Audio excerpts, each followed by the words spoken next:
په پوځي عدالتونو کې په ملکی وګړو د مقدمو چلول کېدو په ضد د سپریم کورټ د فیصلې خلاف د پاکستان سېنات قرارداد منزور کړی شوی دی. د پاکستان سپریم کورټ په 30 اکتوبر خپل یوې فیصلې کې په پوځي عدالتونو کې د ملکی خلکو په ضد مقدمې چلول غیر قانوني عمل بللی وو او د نخبهمای پیو کې د تورونو ټولو کسانو د مقدمو په عامو عدالتونو کې پرمخ د وړلو امر یې کړی وو. دا قرارداد چې د ګل پروز سېنیټر دلاور د سېنات غونډې ته وړاندې کړی یوازې د دوه سېنیټرانو د جماعت اسلامي مشتاق احمد خان او د پیپلګون رضا روبانی یې مخالفت کړي او د نخم مای په پیو د تورن ګون پاکستان تحریک انصاف سېنیټرانو یې خوم له مخالفت کولو ډډه کړې ده. په قرارداد کې ویل شوی چې ترهګرو په ضد عدالتي کاروایی په پوځي عدالتونو کې پکار ده. قرارداد کې د سپریم کورټ امر یا رولینګ د پارلمان د قانون سازي د واک په ضد ګرځول شوی او ویل شوی چې کله ملکی وګړي په عسکري تنصیبات حمله وکړي نو په هغوی مقدمه خو باید پوځي عدالتونو کې وچلول شي او په دې لړ کې په آرمي 1 کې ترمیم د کال 1980 موجود دی. په قرارداد کې ویل شوی چې د پوځي عدالتونو خلاف فیصلې سره به ترهګري و د عمومي د قرارداد لمه د سپریم کورټ د بنچ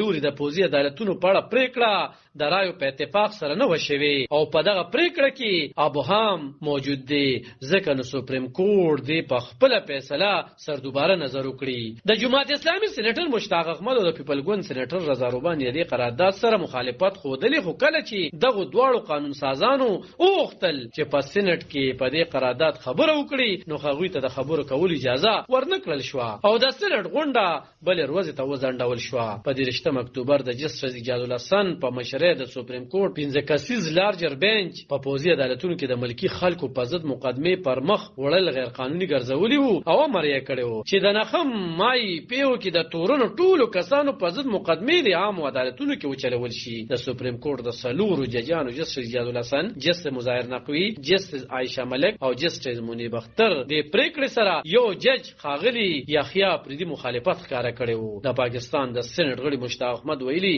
چې سېنات ته د دې قرارداد وړاندې کولو په مخال قاعده او ضابطې په عمل کړل شوې دي. په ناخممای د پخوانی وزیر اعظم عمران خان د نیول کېدو په ضد د هغه د ګوند پاکستان تحریک انصاف پلویانو ګر خیوات کې لقار ډک احتجاجونه کړیو او په دا مخال دولتي ودانو او پوزي تاسیساتو ته ورونه چول شو. علب خان شیرپو دلبر نیوز 400